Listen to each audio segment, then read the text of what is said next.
السلام علیکم ورحمۃ اللہ وبرکاتہ۔ بسم اللہ الرحمن الرحیم۔ الحمد للہ نحمده ونستعینه ونستغفره ونعوذ باللہ من شرور انفسنا ومن سیئات اعمالنا من يهده الله فلا مضل له ومن يضلله فلا هادي له ونشهد أن لا إله إلا الله وحده لا شريك له ونشهد أن سيدنا ونبينا وشفيعنا وسندنا وإمامنا ومولانا محمدا عبده ورسوله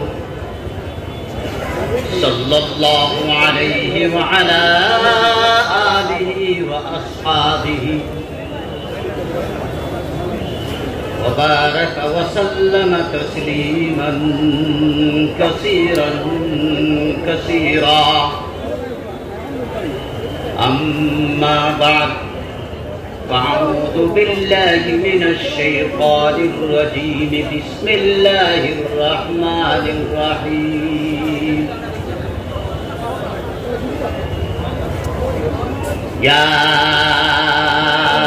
أيها الذين آمنوا اتقوا الله حق تقاته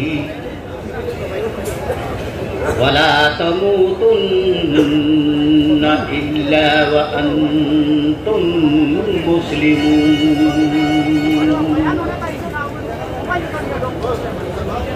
صدق الله مولانا العظيم۔ درود پاک کا نذرانہ پیش فرمائیں۔ اللهم صل على سيدنا ونبينا ومولانا محمد وآله وأصحابه وبارك وسلم۔ اللهم صل على سيدنا ونبينا ومولانا محمد وآله وأصحابه وبارك وسلم۔ یا رب صل وسلم دائما ابدا على حبیبک خیر الخلق كلهم۔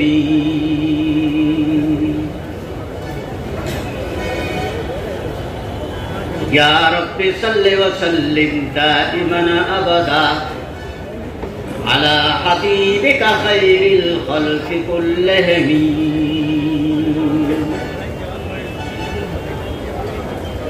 بھائی اور بزرگوں، نوجوان احباب، دور سے قریب سے تشریف لائے ہوئے مہمانان اعزام، اسٹیج پر تشریف فرما علماء کرام، مشائخ اعظام، محدثین کرام، سب سے گزارش یہ ہے کہ دعا فرمائیے۔ مجھے آدھا پون گھنٹہ کا وقت دیا گیا ہے، اس مختصر وقت کے اندر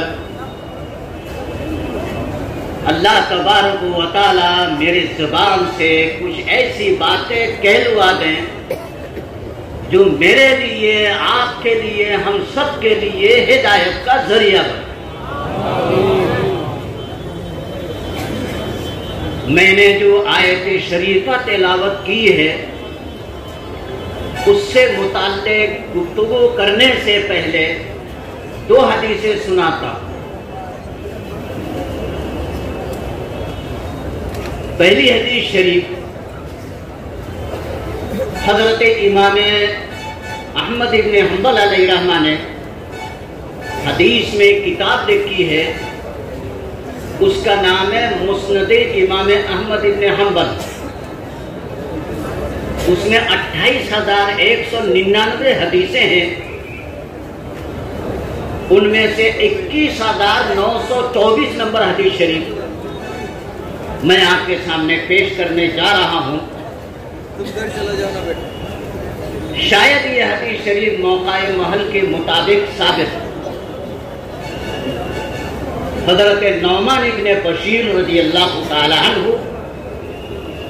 اور حضرت زید ابن ثابت رضی اللہ تعالی عنہ، ان دونوں جلیل القدر صحابہ سے مشترکہ طور پر یہ حدیث شریف مروی ہے جو میں آپ کے سامنے پیش کرنے جا رہا ہوں۔ سرور کائنات صلی اللہ علیہ وسلم نے فرمایا، ثلاث لا یغل علیہن قلب مومن، ثلاث لا یغل علیہن قلب مومن، تین باتیں ایسی ہیں، تین چیزیں ایسی ہیں، ان تین باتوں کے بارے میں، تین چیزوں کے بارے میں کسی مومن کا دل دھوکے اور فریب میں مبتلا نہیں ہو سکتا۔ انتہائی سچی باتیں ہیں۔ وہ تین باتیں کیا؟ نمبر 1، آقا انعامدار علیہ السلام نے ارشاد فرمایا، اخلاص العمل للہ تعالی، جو بھی کام کرو اللہ اور رسول کو راضی کرنے کے لیے خلوص للہیت کے ساتھ کرو۔ ہر کام کے اندر خلوص للہیت ہونی چاہیے، ہمارے اندر اخلاص ہونا چاہیے۔ اگر ہم یہاں پر اخلاص کے ساتھ بیٹھے ہیں، اس کا اجر اللہ تبارک و تعالی اپنے شایان شان انداز سے عطا فرمائے۔ جو کام بھی ہم کریں خلوص للہیت سے کریں، اللہ کو راضی کرنے کے لیے کریں۔ اخلاص العمل للہ تعالی۔ مجھے آیت کریمہ سے متعلق بھی چند حدیثیں آپ کے سامنے پیش کرنے کا ارادہ ہے، اسی لیے زیادہ تشریح نہیں کرنی ہے، حدیث پاک کا ترجمہ پیش کرنا۔ دوسری چیز آقا انعامدار علیہ السلام نے یہ ارشاد فرمائی، وَمُنَاصَحَةُ وُلَاةُ الْمُسْلِمِينَ، وَمُنَاصَحَةُ وُلَاةُ الْمُسْلِمِينَ، مسلمانوں کے دینی ذمہ دار کے ساتھ، مسلمانوں کے دینی سربراہ کے ساتھ خیر خواہی کا معاملہ کرنا، اس کا تعاون کرنا ہے، اس کی حمایت کرنی ہے، کبھی اس کی مخالفت نہیں کرنی۔ وَمُنَاصَحَةُ وُلَاةُ الْمُسْلِمِينَ، مسلمانوں کے دینی ذمہ دار کے ساتھ، مسلمانوں کے دینی سربراہ کے ساتھ خیر خواہی اور رواداری کا معاملہ کرنا ہے اور اس کی حمایت میں لگے رہنا۔ اگر تم یہ کام کرو گے تو تم کسی قسم کے دھوکے اور فریب میں مبتلا نہیں ہو سکتے۔ تیسری چیز آقا انعامدار علیہ السلام نے ارشاد فرمایا، وَلُزُومُ جَمَاعَةِ الْمُسْلِمِينَ، مسلمانوں کے سواد اعظم، مسلمانوں کی بڑی جماعت کو لازم پکڑنا۔ حضرت سید الکونین علیہ السلام نے کسی زرین ہدایت امت کے سامنے پیش فرمایا، اور آج ہم دیکھ رہے ہیں کہ آسام کے ان علاقوں میں حضرت اقدس مولانا عبدالجلیل چودھری صاحب رحمۃ اللہ علیہ کے زمانہ سے حضرت شیخ الاسلام مولانا حسین احمد مدنی علیہ رحمہ کی سرپرستی میں یہاں سلسلہ شروع ہوا ہے، کام کا سلسلہ شروع ہوا۔ انہوں نے یہاں پر عمارت شریعت قائم فرمائی اور امیر شریعت کے اشارے پر آسام کا ایک بڑا حصہ جمع ہو جاتا ہے۔ لزوم جماعت المسلمین ومناصحۃ ولاۃ المسلمین. حضور نے فرمایا مسلمانوں کی دینی سربراہ کے ساتھ خیر خائی کا معاملہ کرنا، ان کے ساتھ رواداری کا معاملہ کرنا ہے. مناصحۃ ولاۃ المسلمین کا منظر نظر آتا ہے، ولزوم جماعت المسلمین کا منظر بھی یہاں نظر آتا ہے. یہاں چند سال پہلے باہر کھیتوں میں ایک بڑا اجتماع ہوا ہے اس مدرسہ کا. ایسا بڑا اجتماع ہوا جیسا کہ بڑے تبلیغی اجتماع ہے ماشاءاللہ. ہاں، حضرت اقدس مولانا طیب الرحمان صاحب رحمۃ اللہ علیہ کی سرپرستی میں وہ اجتماع ہوا اور اسی مدرسہ کا اجتماع ہوا. اور پورے ہندوستان کے اندر کسی مدرسہ کا اجتماع ہم نے کہیں بھی یہ اتنا بڑا کبھی کہیں نہیں دیکھا. اجلاس سالہ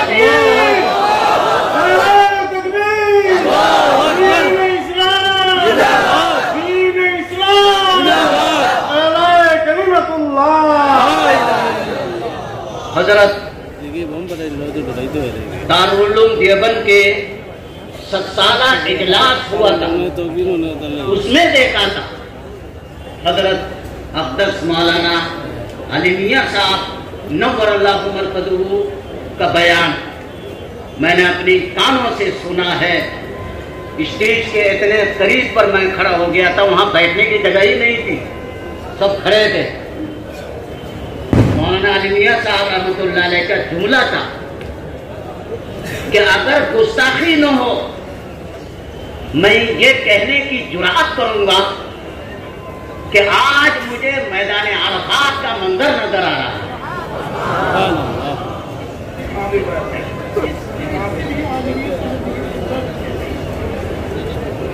حضرت نے فرمایا ہاں مولانا علی میاں صاحب نور اللہ مرکزہ کی زبان سے میں نے اجلاس 7 سالہ میں سنا تھا کہ اگر گستاخی نہ ہو تو میں یہ کہنے کی جرأت کروں گا کہ میدان عرفات کا منظر یہاں پر نظر آ رہا ہے. ایک مدرسہ کا جلسہ میں نے دارالعلوم دیوبند کے 7 سالہ اجلاس کے بعد پہلی مرتبہ دیکھا تھا. وہ میدان میں جو بڑا ہے ملوہ میں جو بڑا اجتماع ہوا تھا. یہ اجتماعات کیسے ہوئے؟ ان اکابر اور بزرگوں کی سرپرستی ان کی روحانی طاقت کے ذریعے سے. حضرت شیخ الاسلام مولانا حسین احمد مدنی علیہ رحمہ کے اجل خلفاء میں سے تھے حضرت مولانا عبدالجلیل چودھری صاحب رحمۃ اللہ علیہ، اور ان کے زمانہ سے یہاں امارت شریعہ کا سلسلہ اور امیر شریعت کا سلسلہ جاری ہے، اور یہ تیسرے نمبر کے امیر تشریف فرما ہے ان کے بعد. تو ماشاءاللہ اس حدیث شریف کا پورا منظر یہاں نظر آتا. مناصحۃ ولاۃ المسلمین ولزوم جماعت المسلمین، پیغمبر علیہ الصلوۃ والسلام کا ارشاد ہے. بڑی خوشی ہوتی ہے، اور اس سال میں کہیں گیا نہیں، لیکن جب یہاں سے فون دیا کہ تجھے آنا ہے تو میں نے بلا کسی عذرخواہی کے منظور کر لیا. یہاں کے اجلاس، یہاں کی شرکت کے لیے میں نے فوراً منظوری دے دی. تو الحمدللہ ان حضرات کے روحانی طاقت کے ذریعے سے ان علاقوں میں جو مسلمانوں کو فائدہ پہنچ رہا ہے وہ ناقابل فراموش ہے. الحمدللہ الحمدللہ. اور ہمارے یو پی میں دارالعلوم دیوبند میں جامعہ قاسمیہ مدرسہ شاہی میں اس علاقے کے طلبہ کثرت کے ساتھ وہاں تعلیم حاصل کرتے ہیں. میں یہاں آتا ہوں ایک بڑی جماعت میرے ساتھ ہو جاتے ہیں وہ طلبا جو ہمارے پاس وہاں پڑھ چکے ہیں. ماشاءاللہ یہ ان بزرگوں کی روحانی طاقت کا نتیجہ ہے. دوسری حدیث شریف میں آپ کو سناتا ہوں. میں نے آپ حضرات سے درود پاک کا نذرانہ پیش کرنے کے لیے گزارش کی.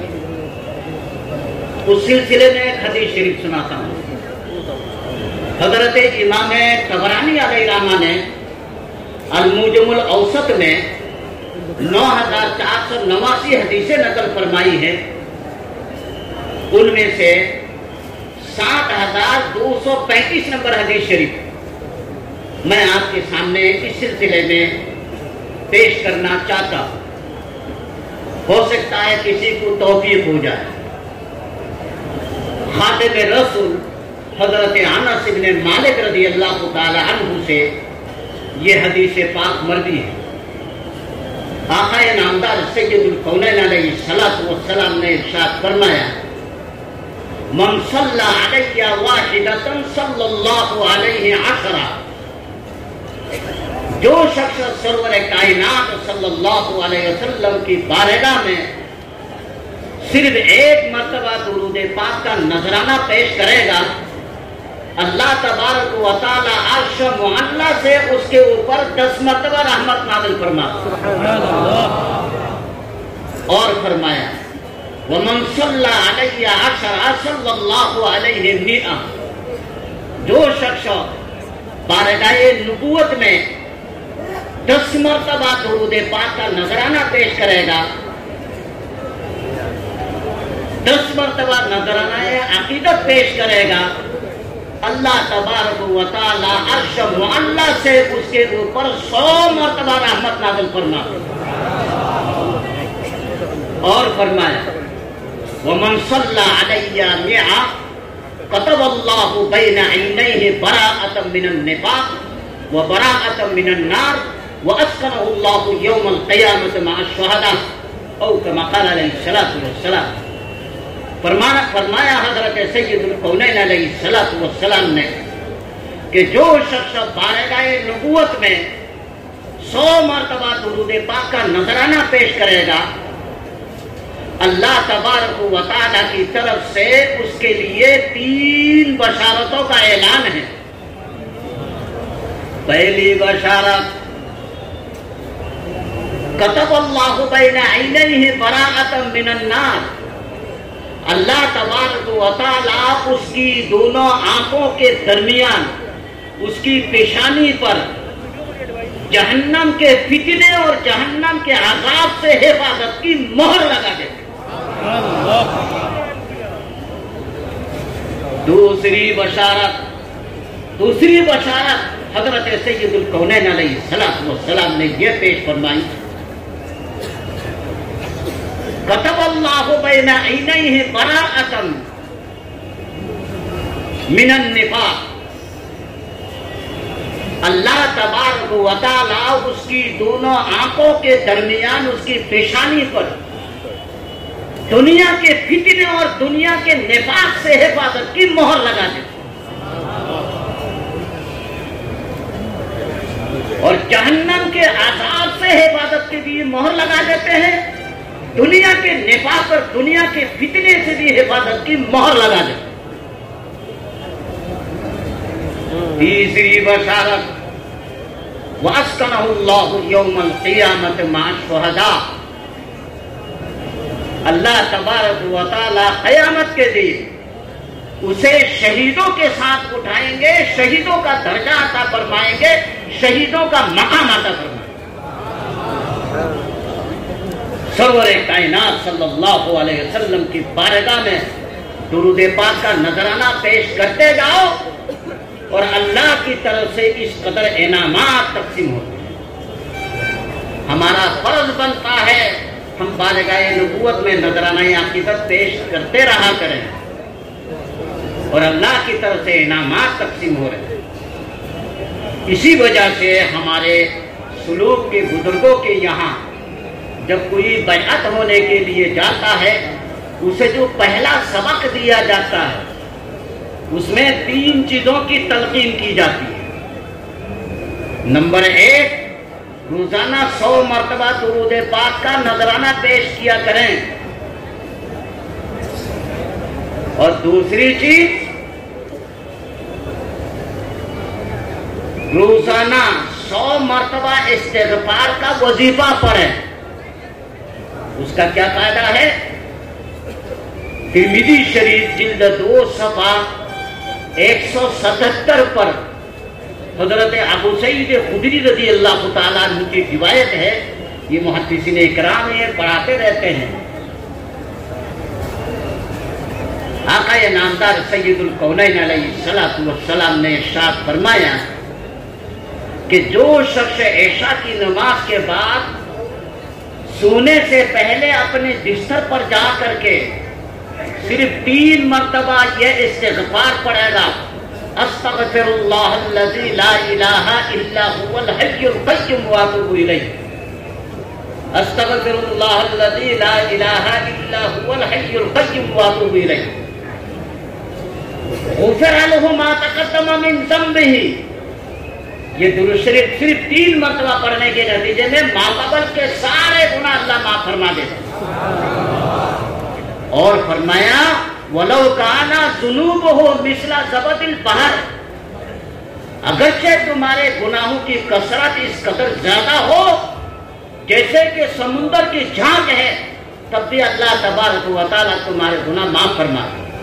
اور فرمایا وَلَوْ كَانَ ذُنُوبُهُ مِثْلَ وَرَقِ الشَّجَرِ، اگرچہ تمہارے گناہوں کی کثرت روئے زمین میں جتنے درخت ہیں، جتنے پیڑ ہیں، ان درختوں اور پیڑوں کے پتوں کی تعداد کے برابر بھی ہے، تب بھی اللہ تعالیٰ تمہارے گناہ معاف فرما.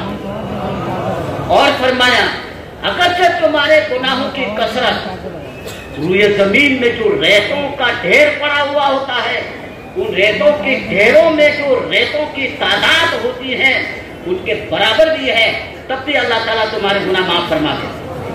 اور فرمایا اگرچہ تمہارے گناہوں کی کثرت مثل ایام الدنیا، تمہارے گناہوں کی کثرت اس قدر ہے کہ جب سے اللہ تبارک و تعالیٰ نے کائنات کو پیدا فرمایا تھا اس وقت سے لے کر کے قیامت تک جتنے ایام، جتنے دن، جتنے راتیں آئیں گی ان کی تعداد کے برابر بھی ہے، تب بھی اللہ تعالیٰ تمہارے گناہ معاف فرما دے.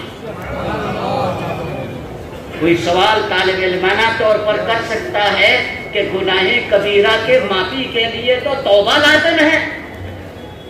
یہاں تو کہا جا رہا ہے کہ 3 مرتبہ استغفار پڑھ لیا ہے تو گناہ سارا معاف ہو گیا. بھائیو، استغفار میں کیا ہوتا ہے؟ استغفار میں توبہ ہوتی ہے، اور توبہ میں استغفار ہی ہوتا. یہ استغفار کو توبہ ہے.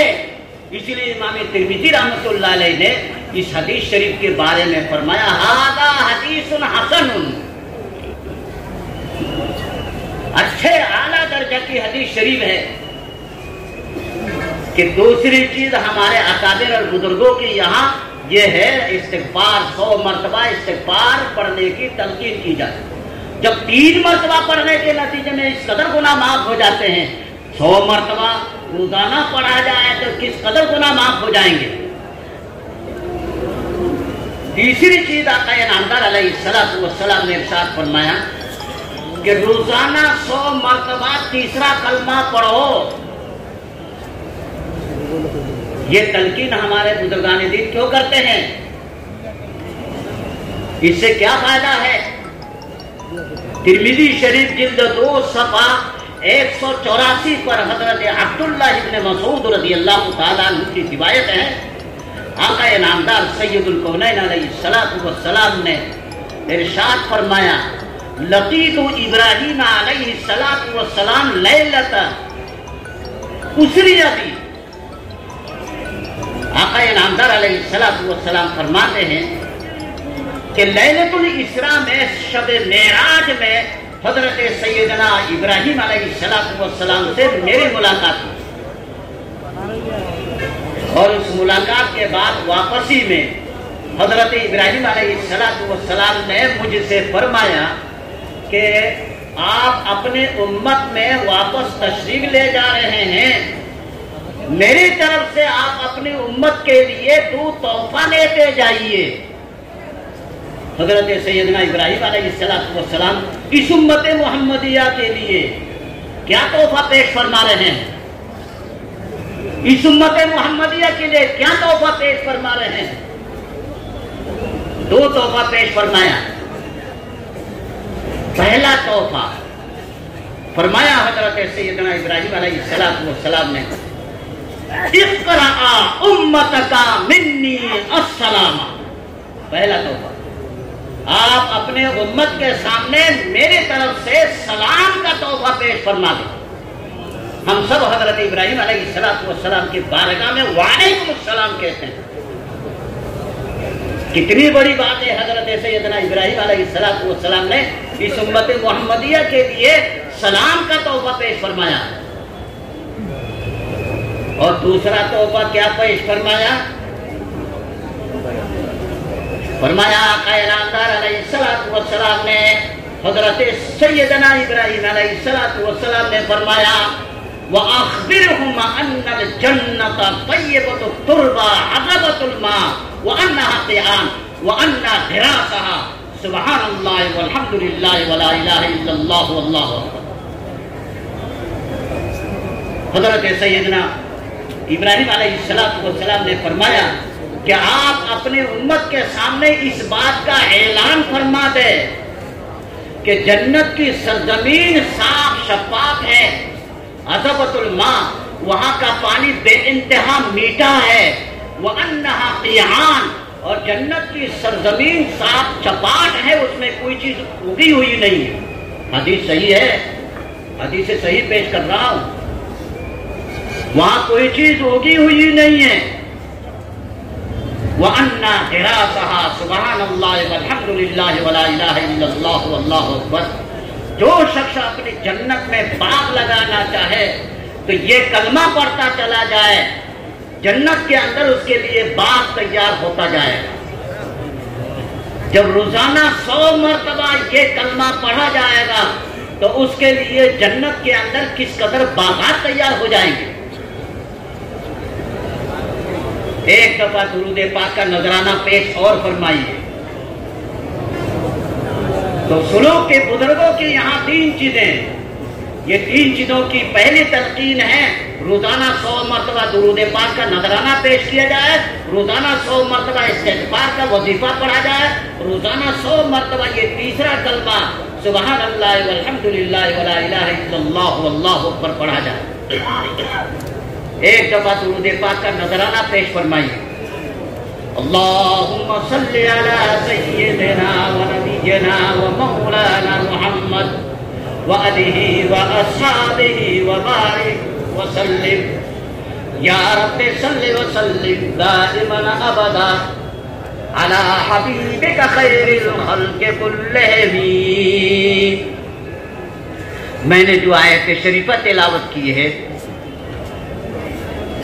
یا ایھا الذین آمنوا اتقوا اللہ حق تقاتہ ولا تموتن الا وانتم مسلمون۔ اللہ تبارک و تعالی نے ارشاد فرمایا، اے ایمان والو،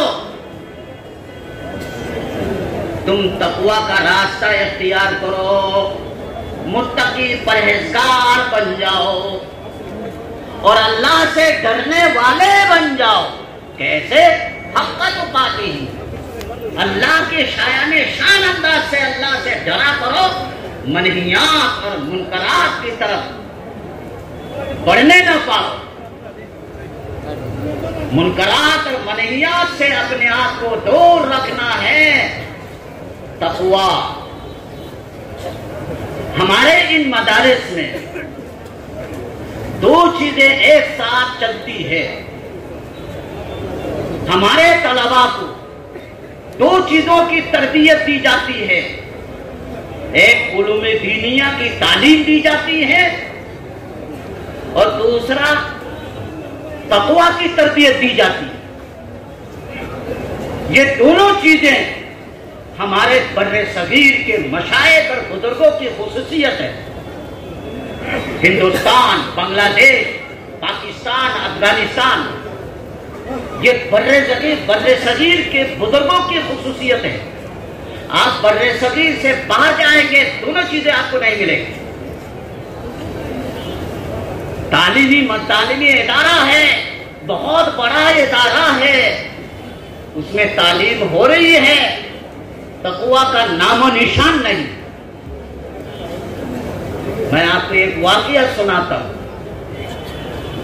میرے دوست حضرت مولانا محمد خالد صاحب رحمانی، خالد سیف اللہ رحمانی،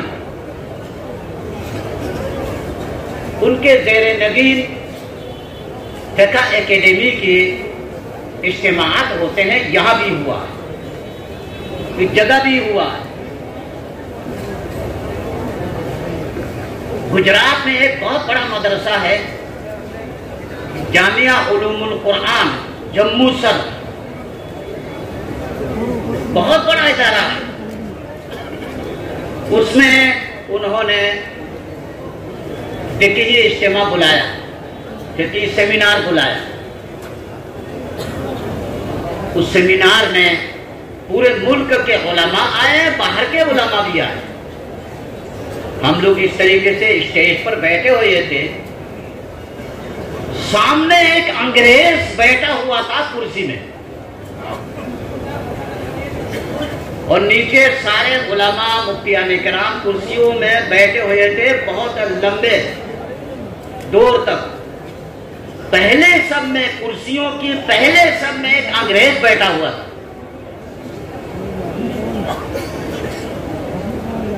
ایسا ہاتھ آستین کے پہن رکھا تھا، اور داڑھی صاف ہے، اور پورا سکٹا ہے، پتلون پہنا ہوا ہے. انگریز یہاں سامنے بیٹھا ہوا تھا کرسی پر. مجھے دیکھ دیکھ کر کے غصہ آ رہا تھا، اور میں اپنے دل میں سوچ لیا کہ یہ نشست سے فارغ ہونے کے بعد میں مولانا خالد سیف اللہ رحمانی سے سختی سے گفتگو کروں گا. تم نے اسے کیوں بلایا یہاں پر؟ میں نے یہ سوچ لیا تھا، پکا ارادہ کر لیا تھا، میں سخت لہجہ سے بات کروں گا. لیکن کیا ہوا کہ آخر میں، اس نشست کے آخر میں اسے بلایا گیا. یہاں کھڑے ہو کر کے وہ بیان کرنے لگے. قرآن اور حدیث سے ایسے ایسے استدلالات اس شخص نے پیش کیے، ہم حیران رہ گئے. تو معلوم ہوا سعودی عرب کے دارالسلطنت ریاض ہے. ریاض یونیورسٹی کے سب سے بڑے فقہ کا استاد ہے، فقہ کا استاد ہے. جو ہمارے یہاں فقہ کی کتابیں پڑھائی جاتی ہے، ہدایہ ہے اور قدوری ہے، شربقایہ ہے، در مختار ہے، یہ فن فقہ کی جس سے فتویٰ لکھا جاتا ہے. تو ریاض یونیورسٹی کے سب سے بڑا مفتی ہے، سب سے بڑا مفتی ہے. جامعہ ازہر مصر کا فارغ ہے، اور اس کا نام ہے عبدالحفیظ. جسے ہم نے مسلمان بھی نہیں سمجھا تھا، وہ اتنا بڑا عالم ہے. کیوں ہے بھائی؟ صرف تعلیم ہے، تربیت کچھ نہیں ہے. وہاں تقویٰ کی تربیت نہیں دی جاتی ہے. ہمارے ہندوستان کے مدارس میں، پاکستان کے مدارس میں، بنگلہ دیش کے مدارس میں، افغانستان کے مدارس میں تعلیم کے ساتھ ساتھ تقویٰ بھی برابر کے ساتھ تقویٰ کی تعلیم دی جاتی ہے، تربیت دی جاتی ہے. ہمارے طلباء کو دیکھو، ان کے چہروں سے نور ٹپکتا ہے. ہمارے مدارس کے طلباء کے چہروں سے آپ دیکھیں گے کہ نور ٹپکتا ہے. حضرات صحابہ کرام کا منظر نظر آتا ہے. ہمارے مدارس کے طلباء کے چہروں سے یہ نعمت اللہ تبارک و تعالیٰ نے عطا فرمایا. ہمارے یہاں کے طلباء کے سروں پر ننگے سر کوئی نہیں ہوتا ہے. سروں پر ٹوپی یا پگڑی ہوتی ہے. ہمارے یہاں کے طلباء نماز نہیں چھوڑ سکتے. ہمارے یہاں کے طلباء داڑھی نہیں کٹوا سکتے. ہمارے یہاں کے طلباء بیڑی نہیں پی سکتے, سگریٹ نہیں پی سکتے. وہاں جا کر کے دیکھو, بیڑی, سگریٹ, داڑھی, منڈا صاف ایسا ہی آپ کو ایسے نظر آئی. اتنا بڑا عالم جن کے بیان سن کر کے ہم لوگ تیاری کر کے گئے ہوئے تھے, مقالے لے کر کے گئے تھے ہم لوگ اس کے بیان سن کر کے حیران رہ گئے, جس کو ہم نے مسلمان نہیں سمجھا تھا. وجہ کیا ہے کہ وہاں صرف تعلیم ہے, تربیت نہیں ہے, تقویٰ کی تربیت نہیں ہے. ہمارے یہاں الحمدللہ تقویٰ کی تربیت ہے. ہمارے یہاں کے طلباء نماز نہیں چھوڑ سکتے. ہمارے یہاں کے طلباء کے سروں پر ٹوپی, پگڑی اور شرعی لباس ہے. ان کے چہروں کو دیکھو خدا یاد آئے, فرشتوں کی جماعت ہے. تو ہمارے مدارس کے اندر تعلیم کے ساتھ ساتھ تقویٰ کی تربیت بھی دی جاتی ہے. یا ایھا الذین آمنوا اتقوا اللہ حق تقاتہ ولا تموتن الا وانتم مسلمون. فرمایا اللہ تبارک و تعالیٰ نے کہ اس تعلیم کا مقصد صرف تعلیم نہیں ہے. اس تعلیم کا مقصد تقویٰ ہے. اصل چیز ہے تقویٰ. تقویٰ نہ ہو تو کچھ بھی نہیں. وَلَا تَمُوتُنَّ إِلَّا وَأَنْتُمْ مُسْلِمُونَ. اللہ تبارک و تعالیٰ نے کس حسر کے ساتھ فرمایا ہے, کس تاکید سے فرمایا ہے, تمہیں اس دنیا سے جانا نہیں ہے. ہاں, تمہیں اس دنیا سے جانا نہیں ہے, پکے سچے مسلمان بن کر کے یہاں سے جانا ہے. اللہ سے دعا فرمائے کہ اللہ تعالی ہمیں پکے سچے مسلمان بنائے. وآخر دعوانا الحمد للہ رب العالمین.